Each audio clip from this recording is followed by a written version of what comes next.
എല്ലാ ഉദ്യോഗാർത്ഥികൾക്കും ടാലന്റിന്റെ daily current affairs ക്ലാസ്സിലേക്ക് സ്വാഗതം. ഇന്ന് നമ്മൾ ചർച്ച ചെയ്യാൻ പോകുന്ന 2026 മാർച്ച് 29 തീയതിയിലെ പ്രധാന ആനുകാലിക വിഷയങ്ങളും അവയുടെ അനുബന്ധ വിവരങ്ങളുമാണ്. അപ്പോൾ നമ്മൾ ക്ലാസ്സിലേക്ക് കടക്കാം.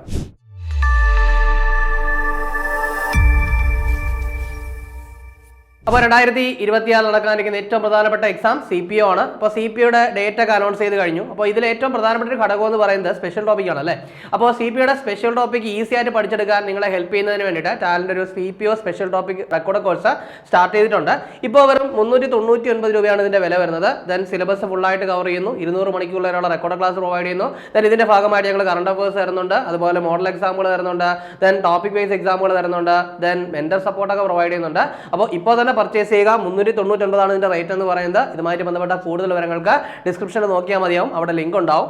ദെൻ അതുപോലെ തന്നെ CPO എക്സാമിന് വേണ്ടി തയ്യാറെടുക്കുന്ന ഉദ്യോഗാർത്ഥികൾക്ക് വേണ്ടിയിട്ട് ടാലന്റ് ഒരു CPO റാങ്ക് ഫയലും പുറത്തിറങ്ങിയിട്ടുണ്ട്. 3 വോളിയം ആയിട്ട് മുൻവർഷ ചോദ്യങ്ങളൊക്കെ ഉൾപ്പെടുത്തി അതുപോലെ തന്നെ CRT ഫാക്ടറുകളൊക്കെ ആഡ് ചെയ്തിട്ടാണ് ഈ റാങ്ക് ഫയൽ തയ്യാറാക്കിയിട്ടുള്ളത്. നിങ്ങളുടെ വീടടുത്തുള്ള ബുക്ക് സ്റ്റോളുകളിലും ആമസോൺ, ഫ്ലിപ്കാർട്ട് എന്നീ പ്ലാറ്റ്ഫോമുകളിലും ടാലന്റിന്റെ വെബ്സൈറ്റ് ആയിട്ടുള്ള veranda.talentgala.com ഈ ബുക്കുകൾ ലഭ്യമാണ്. അപ്പോൾ നമുക്ക് നോക്കാനുള്ള ആദ്യത്തെ പോയിന്റ് എന്ന് പറയുന്നത് ഒരു ബോധവൽക്കരണ പരിപാടിയുമായിട്ട് ബന്ധപ്പെട്ട കാര്യമാണ്. അതായത് എൻ്റെ വോട്ട് എൻ്റെ ശക്തി എന്ന് പറയുന്ന ഒരു ബോധവൽക്കരണ പരിപാടി. അപ്പോൾ ആ പേര് തന്നെ മനസ്സിലാവും അല്ലേ, എൻ്റെ വോട്ട് എൻ്റെ ശക്തി. അതായത് നമ്മുടെ ഇലക്ഷനുമായിട്ട് ബന്ധപ്പെട്ട ഒരു ബോധവൽക്കരണ പരിപാടിയാണ് എന്തെന്ന് പറയുന്നത്, എൻ്റെ വോട്ട് എൻ്റെ ശക്തി എന്ന് പറയുന്നത്. അപ്പോൾ നമുക്ക് നോക്കാം.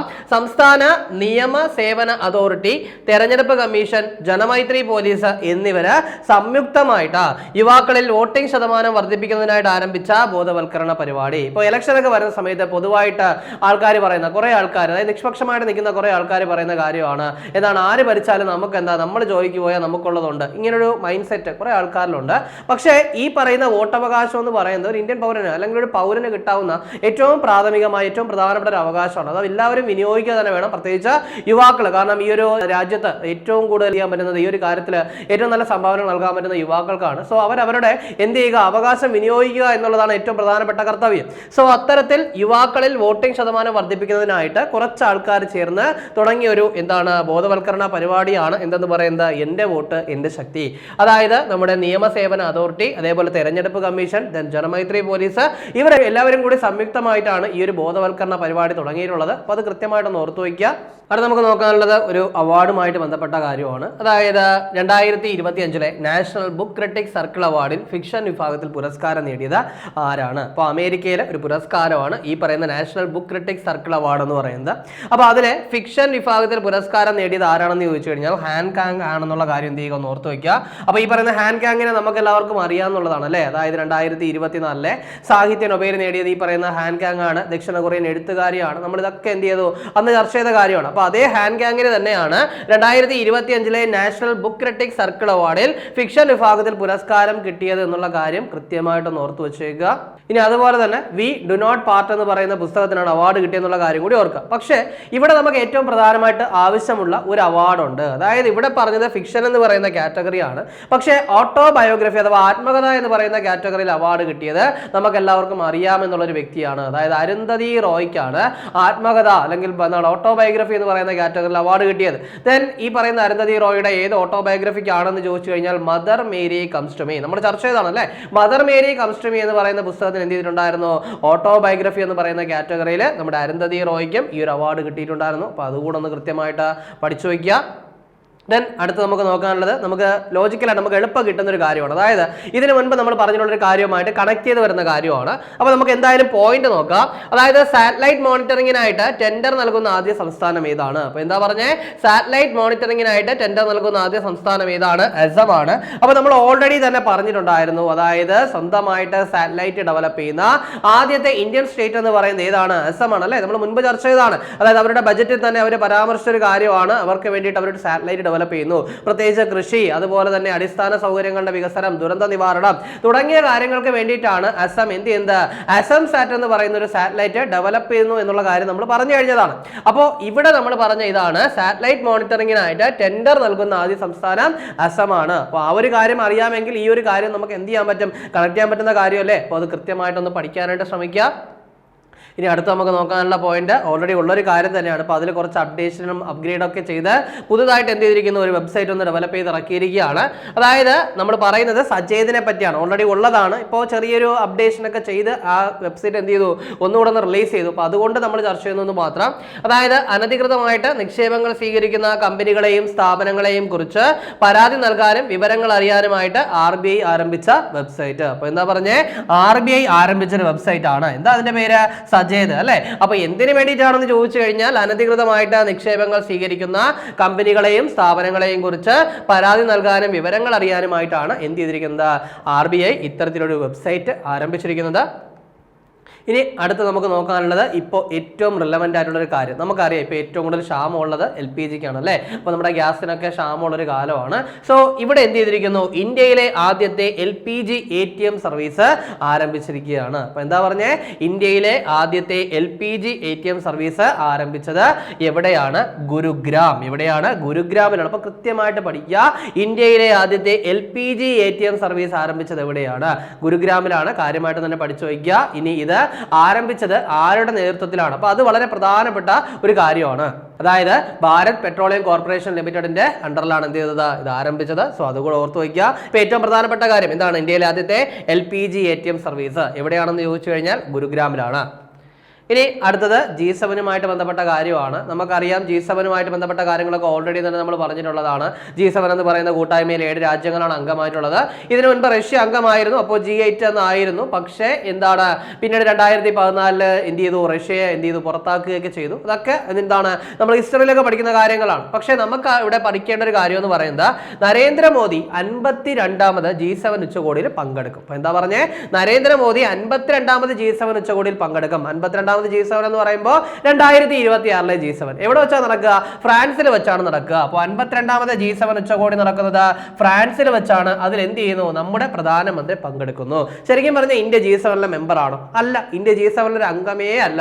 പക്ഷേ എന്ത് ചെയ്യുന്നു, കഴിഞ്ഞ കുറച്ച് കാലങ്ങളായിട്ട് ഇന്ത്യ എന്ത് ചെയ്യുന്നുണ്ട്, G7 ഒരു പ്രത്യേക ക്ഷണിതാവായിട്ട് വിളിക്കുന്നുണ്ട്. കഴിഞ്ഞ വർഷം നടന്ന, അതായത് 51ാമത് G7 ഉച്ചകോടി, അതായത് കാനഡയിൽ വെച്ച് നടന്ന G7 ഉച്ചകോടിയിലും എന്ത് ചെയ്തിട്ടുണ്ടായിരുന്നു, നരേന്ദ്രമോദി പങ്കെടുത്തിട്ടുണ്ടായിരുന്നു. അതേപോലെ തന്നെ 52ാമത് G7 അല്ലെങ്കിൽ ഫ്രാൻസിൽ വെച്ച് നടക്കുന്ന G7 ഉച്ചകോടിയിലും എന്ത് ചെയ്യും, നരേന്ദ്രമോദി പങ്കെടുക്കും. അത് കൃത്യമായിട്ടൊന്ന് നോട്ട് ചെയ്ത് വയ്ക്കുക. അടുത്ത നമുക്ക് നോക്കാനുള്ള പോയിന്റ് എന്ന് പറയുന്നത്, ഇന്ധന റേഷനിങ് നടപ്പിലാക്കിയ ആദ്യത്തെ യൂറോപ്യൻ യൂണിയൻ രാജ്യം ഏതാണ്. അതായത് നമുക്കറിയാം ഇപ്പോൾ ലോകത്തിന്റെ പല രാജ്യങ്ങളിൽ ഇന്ധനത്തിന് ക്ഷാമമുണ്ട്. അതിന് കാരണം എന്ന് പറയുന്നത് പശ്ചിമേഷ്യയിൽ നടക്കുന്ന യുദ്ധം തന്നെയാണ്. അപ്പോൾ അത് കാരണം എന്ത് ചെയ്തിരിക്കുന്നു, പല രാജ്യങ്ങളിലും ഇന്ധന ക്ഷാമമുണ്ട്. സോ അത്തരത്തിൽ ഇന്ധന റേഷനിങ് നടപ്പിലാക്കിയ ആദ്യത്തെ യൂറോപ്യൻ യൂണിയൻ രാജ്യം. അപ്പോൾ യൂറോപ്യൻ യൂണിയനിലെ ഒരു രാജ്യം എന്ത് ചെയ്തിരിക്കുന്നത്, ആദ്യമായിട്ട് ഇന്ധന റേഷനിങ് നടപ്പിലാക്കിയിരിക്കുകയാണ്. അപ്പോൾ അത് ഏതാണെന്ന് ചോദിച്ചു കഴിഞ്ഞാൽ സ്ലൊവേനിയാണ്. ഏതാണ്, സ്ലൊവേനിയാണ്. കൃത്യമായിട്ട് ഈ ഒരു കാര്യം പഠിച്ചു വെച്ചേക്കുക. മേബി ഇനി വേണമെങ്കിൽ പല രാജ്യങ്ങളും എന്ത് ചെയ്യുക, ഈ ഒരു മെത്തേഡിലേക്ക് മാറാനുള്ള സാധ്യതകളും കാണുന്നുണ്ട്. അടുത്ത് നമുക്ക് നോക്കാനുള്ളത് ഒരു ആപ്ലിക്കേഷനുമായിട്ട് ബന്ധപ്പെട്ട കാര്യമാണ്. അതായത് അടുത്തിടെ പ്രവർത്തനം അവസാനിപ്പിക്കാൻ തീരുമാനിച്ച OpenAIയുടെ വീഡിയോ നിർമ്മാണ ആപ്പ് ഏതാണ്. അപ്പൊ എന്താ പറഞ്ഞേ, അടുത്തിടെ പ്രവർത്തനം അവസാനിപ്പിക്കാൻ തീരുമാനിച്ച OpenAIയുടെ വീഡിയോ നിർമ്മാണ ആപ്പ് ഏതെന്നാണ്. സോറ എന്നുള്ള ആപ്പ് എന്ത് ചെയ്തിരിക്കുന്നു, അവരുടെ പ്രവർത്തനം അവസാനിപ്പിക്കാൻ പോവുകയാണ്. അതായത് ടെക്സ്റ്റുകളെ എന്ത് ചെയ്യുന്നു, അത് വീഡിയോ ആയിട്ട് കൺവേർട്ട് ചെയ്യുന്ന OpenAIയുടെ ഒരു ടൂളാണ് എന്തെന്ന് പറയുന്നത്, സോറ എന്ന് പറയുന്നത് കേട്ടോ. അപ്പൊ അത് പ്രവർത്തനം അവസാനിപ്പിക്കാനായിട്ട് പോവുകയാണ്. ഇനി അടുത്തത് ഒരു കരാറിൽ ഒപ്പുവെച്ചതുമായിട്ട് ബന്ധപ്പെട്ട കാര്യം. നമുക്കറിയാം നമ്മുടെ എന്താണ്, ഇന്ത്യ ഏറ്റവും കൂടുതൽ പണം സ്പെൻഡ് ചെയ്യുന്ന ഏതിനാണെന്ന് ചോദിച്ചു കഴിഞ്ഞാൽ ഡിഫൻസിന് വേണ്ടിയിട്ടാണ് അല്ലേ.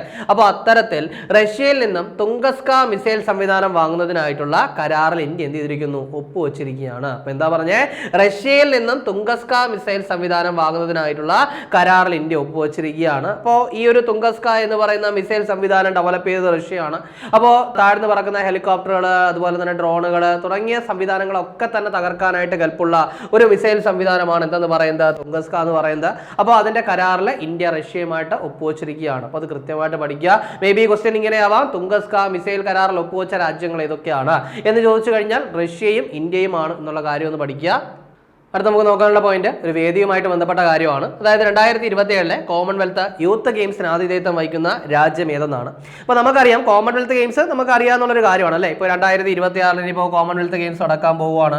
എവിടെയാണെന്ന് ചോദിച്ചു കഴിഞ്ഞാൽ അത് ഗ്ലാസ്ഗോയിൽ വെച്ചാണ് നടക്കുക എന്നുള്ള കാര്യം നമുക്കറിയാം. അതേപോലെ തന്നെ 2030 കോമൺവെൽത്ത് ഗെയിംസ് നടക്കുന്നത് നമ്മുടെ ഇന്ത്യയിലെ അഹമ്മദാബാദിൽ വെച്ചാണ്. അപ്പോൾ ഇതൊക്കെ നമ്മൾ ഓൾറെഡി തന്നെ ചർച്ച ചെയ്ത് കഴിഞ്ഞ കാര്യങ്ങളാണ്. അപ്പോൾ ഇവിടെ നമുക്ക് ചർച്ച ചെയ്യാനുള്ള പോയിന്റ് ഇതാണ്, 2027 കോമൺവെൽത്ത് യൂത്ത് ഗെയിംസിന് ആതിഥേയത്വം വഹിക്കുന്ന രാജ്യം ഏതെന്നാണ്. അപ്പോൾ അത് മാൾട്ടയാണെന്നുള്ള കാര്യം ഓർക്കുക. ഇതിന് മുൻപ് 2023 കോമൺവെൽത്ത് യൂത്ത് ഗെയിംസ് നടന്നത്. അതെവിടെയാണെന്ന് ചോദിച്ചു കഴിഞ്ഞാൽ ട്രിനിഡാഡ് ആൻഡ് ടൊബാഗോയിൽ വെച്ചാണ്. അപ്പോൾ അത് കൃത്യമായിട്ട് പഠിക്കുക. ദെൻ അതുപോലെ തന്നെ ഇപ്പോഴെങ്കിലും ഒരിക്കൽ ഈ ഒരു കോമൺവെൽത്ത് യൂത്ത് ഗെയിംസ് ഇന്ത്യയിൽ നടന്നിട്ടുണ്ടോ എന്ന് ചോദിച്ചു കഴിഞ്ഞാൽ 2008 കേട്ടോ, 2008 ഇന്ത്യയിൽ വെച്ച് ഈ ഒരു കോമൺവെൽത്ത് യൂത്ത് ഗെയിംസ് ഇതിനു മുമ്പ് നടന്നിട്ടുണ്ട്. അത് പൂനെയിലാണ് നടന്നത്. സോ അതും കൂടെ എന്ത് ചെയ്യുക, ഇതിനൊപ്പം ഒന്ന് ഓർത്ത് വയ്ക്കുക. ബാക്കി കാര്യങ്ങളൊക്കെ ഈ ടൂർണമെന്റ് കഴിയുമ്പോൾ നമുക്ക് എന്ത് ചെയ്യാം, ചർച്ച ചെയ്യാം. ഇനി അടുത്ത് നമുക്ക് നോക്കാനുള്ളത് ഒരു പ്രധാനപ്പെട്ട നിയമനവുമായിട്ട് ബന്ധപ്പെട്ട കാര്യമാണ്. അതായത് നിങ്ങൾ കുറച്ച് ആൾക്കാരെങ്കിലും ISL അഥവാ ഇന്ത്യൻ സൂപ്പർ ലീഗ് കാണുന്ന ആൾക്കാരായിരിക്കാം. ഇതിൽ കുറേ ആൾക്കാരെങ്കിലും ഒക്കെ കേരള ബ്ലാസ്റ്റേഴ്സിന്റെ ആരാധകരും ആയിരിക്കാം. പക്ഷേ നിർഭാഗ്യവശാൽ നമ്മുടെ ടീം എന്താണ് ഇപ്പോൾ അത്ര നല്ല പെർഫോമൻസ് അല്ല കാഴ്ചവെക്കുന്നത്. അപ്പോൾ അതുകൊണ്ട് തന്നെ പരിശീലകരെ ഇടയ്ക്കൊക്കെ ഇങ്ങനെ മാറ്റുന്നുണ്ട്. ഇപ്പോൾ എന്ത് ചെയ്തിരിക്കുന്നു, നമ്മുടെ പരിശീലകനായിട്ടുള്ള കറ്റാലയെ മാറ്റിയിട്ട് പുതിയ ആളെ അപ്പോയിന്റ് ചെയ്തിരിക്കുകയാണ്. അപ്പോൾ 2026 മാർച്ചിൽ കേരള ബ്ലാസ്റ്റേഴ്സിന്റെ പുതിയ പരിശീലകനായിട്ട് ചുമതലയേറ്റത് ആരെന്നാണ്? Ashley Westwood. ആരാണ്? ആഷ്ലി വെസ്റ്റ്വുഡ് ആണ് അപ്പോൾ നമ്മുടെ കേരള ബ്ലാസ്റ്റേഴ്സിന്റെ പുതിയ പരിശീലകൻ എന്ന് പറയുന്നത്. സോ ആ ഒരു കാര്യം കൂടി ഒന്ന് കൃത്യമായിട്ട് അപ്ഡേറ്റ് ചെയ്ത് വയ്ക്കുക. അപ്പോൾ നമ്മുടെ ഡിഗ്രി ലെവൽ പ്രിലിംസ് എക്സാമുകളൊക്കെ മെയ് മുതൽ സ്റ്റാർട്ട് ചെയ്യുകയാണ്. ആ ഒരു എക്സാമിനായിട്ട് തയ്യാറെടുക്കുന്ന ഉദ്യോഗാർത്ഥികൾക്ക് വേണ്ടിയിട്ട് talent degree level prelims come mains rank file പുറത്തിറക്കിയിട്ടുണ്ട്. 3 വോളിയോ ആയിട്ടാണ് പുറത്തിറക്കിയിരിക്കുന്നത്.